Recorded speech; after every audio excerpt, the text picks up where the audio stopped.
Muy bien, siguiendo con las estructuras de datos para implementar una lista que se maneja por posiciones.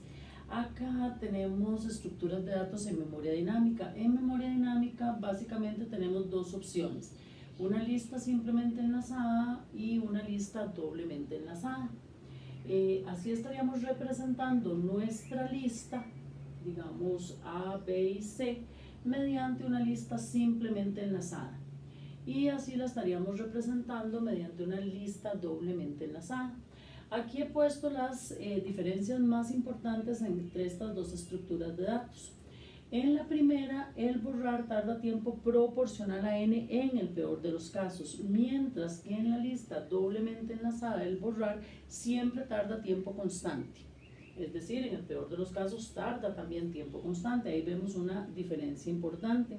Acá el borrar tarda tiempo proporcional a n cuando me mandan a borrar el último elemento de la lista, el elemento que está en la última posición de la lista, porque en ese caso tenemos que modificar esta cajita de acá, y para poder modificar esta cajita de acá, al no tener un puntero directo hacia ella, tenemos que irnos desde el inicio de la lista y usando un ciclo hasta la cajita que está antes de la caja del elemento que queremos borrar para identificarlo y poder modificar este valor.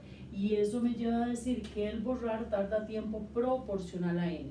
Aquí en cambio, si yo quiero borrar el elemento que está en la última posición de la lista, tendríamos que modificar pero tenemos acceso en tiempo constante. De manera que esta es una diferencia entre el uso de una lista simplemente enlazada y una lista doblemente enlazada.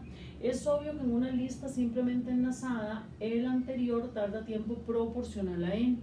Para poder saber cuál es la posición que está antes de una posición particular, tardamos tiempo proporcional a n. Igual tenemos que irnos desde el inicio de la lista y en un ciclo hasta llegar a la caja que está antes de la caja que recibimos, cuya posición hemos recibido como parámetro. Aquí es claro en cambio que el anterior tarda tiempo constante. Esa obviamente es una desventaja de esta lista. Estas son dos desventajas de la lista simplemente enlazada, que son ventajas entonces comparativas en la lista doblemente enlazada. Ven que aquí estamos viendo ventajas y desventajas en términos comparativos, por supuesto.